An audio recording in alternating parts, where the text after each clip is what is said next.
안녕하십니까. 이제 돈 버는 부동산 시간입니다. 총 2020년도 12월도 벌써 7일입니다. 이제 눈 두 번 깜짝하면 또 2021년이 됩니다. 참 숫자도 생소한 시대, 새해가 또 밝아오겠군요.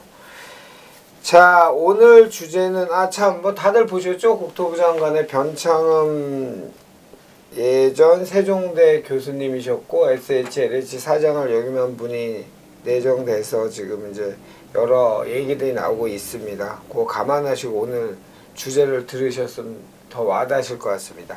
자, 오늘 주제는 내년엔 한 번도 못 겪어본 시장이 열린다 라는 주제로 이야기 나눠보겠습니다. 어떤 이야기인지 대충 그려지십니까?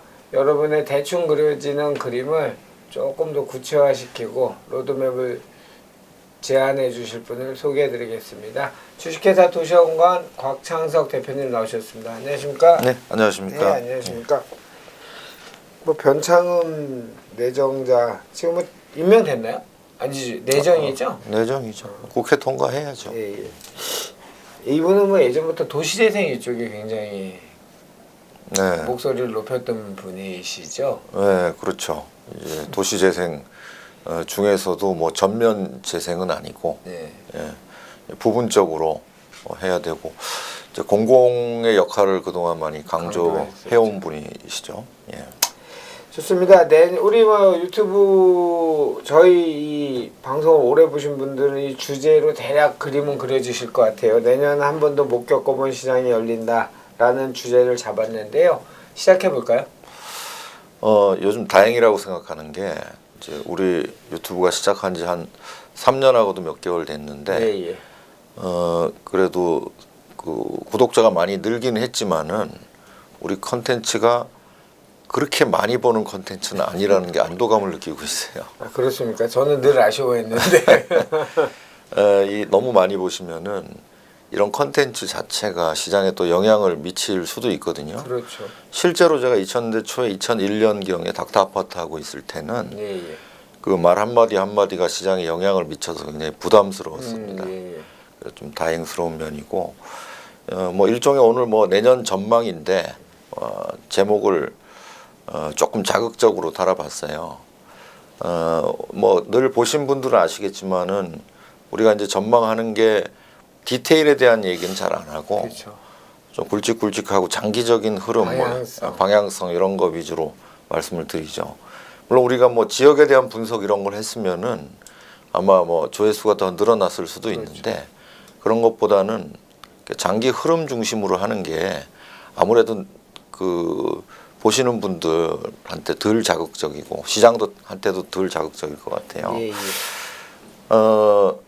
이제 작년에 그러니까 올해 쭉 지나면서 말씀드렸지만 올해가 2006년 상반기 같은 비슷한 성격을 가진 해다 이런 말씀을 많이 드렸습니다. 과거 참여정부 시절하고 거의 비슷한 규제들을 내놓고 있고요. 예, 예. 또 현재 결과도 비슷하게 나타나고 있는데 예. 그때보다는 훨씬 더 강도가 강하고요.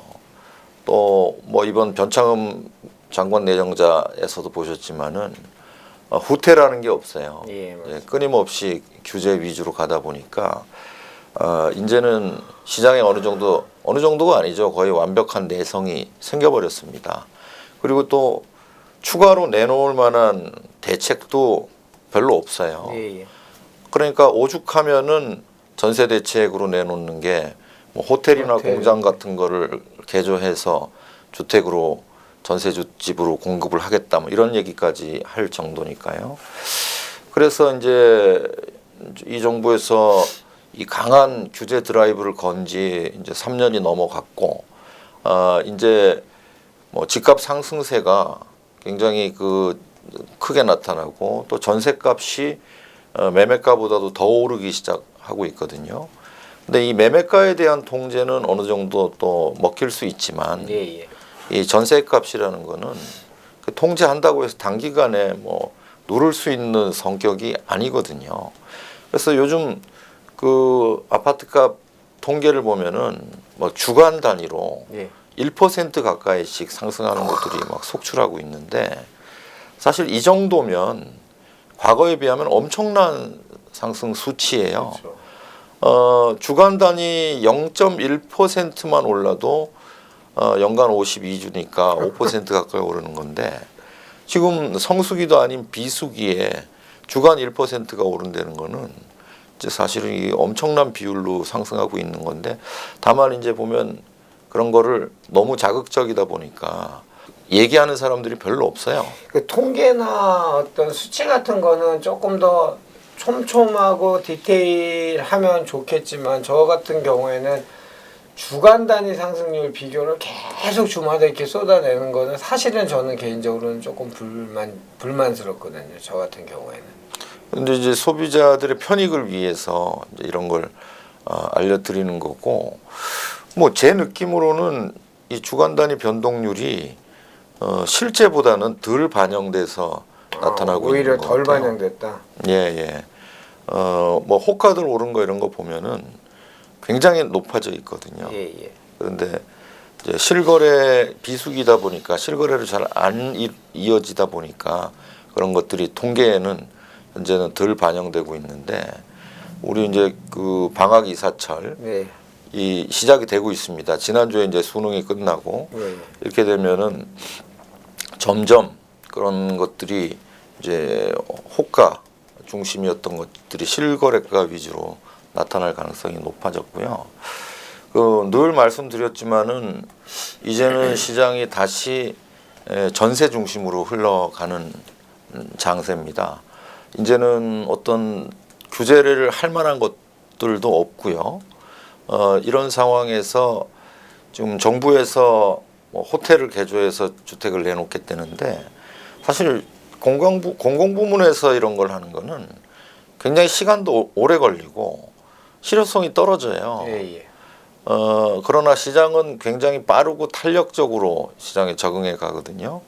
아마 제가 볼 때는 정부에서 공여지책으로 그런 걸 내놨지만은 시장은 더 빨리 그런 방향으로 적응해 갈 거라는 거죠.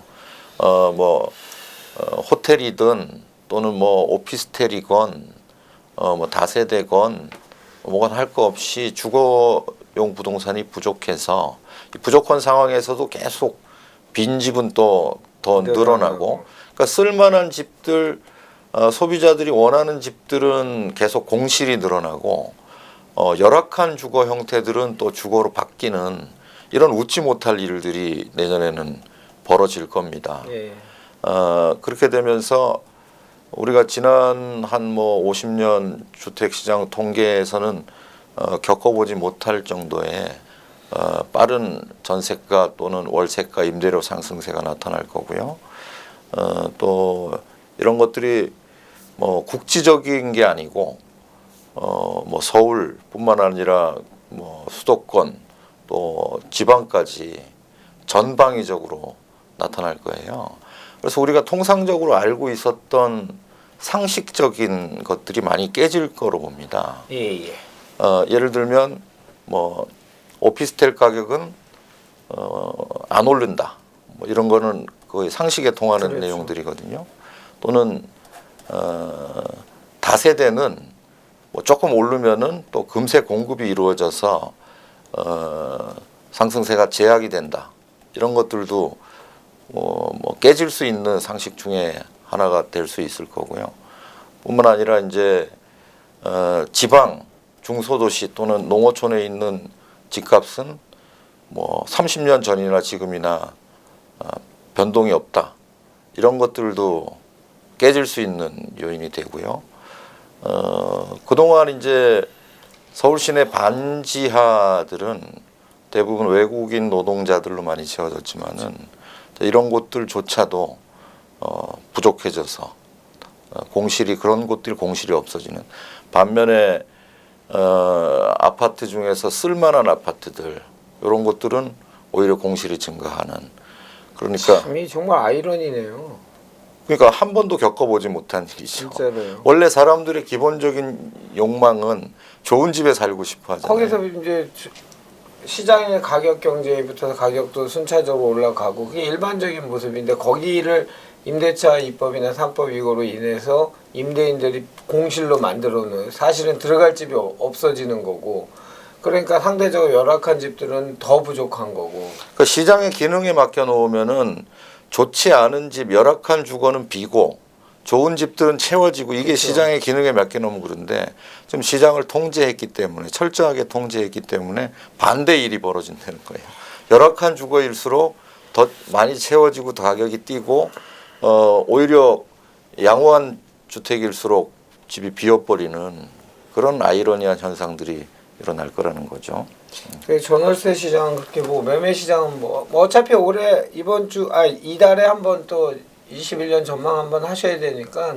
아니요, 뭐 특별히 뭐 내년 전망 이런 걸 할 게 없는 게 네. 어떤 전망을 하려면은 시장의 기능이라는 게 있어야 되잖아요. 그렇죠. 그런데 현재 이 여러 가지 규제로 인해서 시장이 없어졌어요. 이제 시장이 없는데 시장을 전망한다는 게 별 의미가 없어서 오늘 이게 사실은 내년 전망입니다. 뭐 앞으로도 부분적으로 내년 전망을 해드리겠지만은 예. 뭐 내년 전망 1탄 뭐 이 정도로 해두죠. 뭐. 예.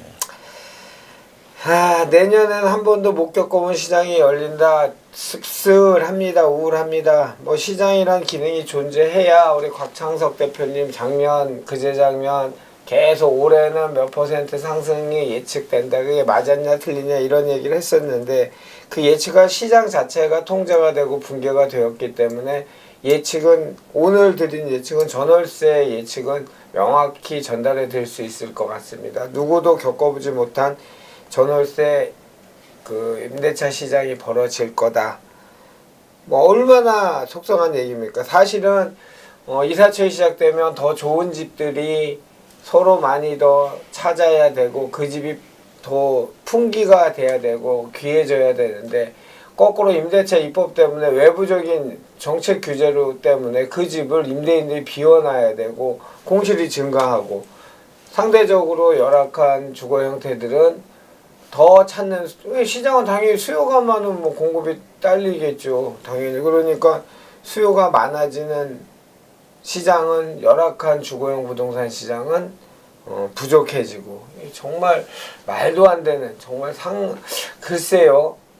상식이라는 게 제가 아는 게 상식이라면 상식적으로 말도 안 되는데 얘기할 수 있지만 그렇지 않은 분들도 많은 시대가 온 것 같아. 상식적이라고는 말씀드리기가 힘들 것 같고요. 어쨌든 이 전월세 상승세는 서울 수도권 지방 전체적으로 많은 큰 폭의 전월세 상승률이 이루어질 것 같고 그거는 뭐 2006년 우리가 흔히 비교하는 2004년에서부터 2006년 이런 시장과는 비교도 안 될 정도로 엄청난 더 폭발력을 가진 임대차 시장의 상승세가 이루어질 것 같다.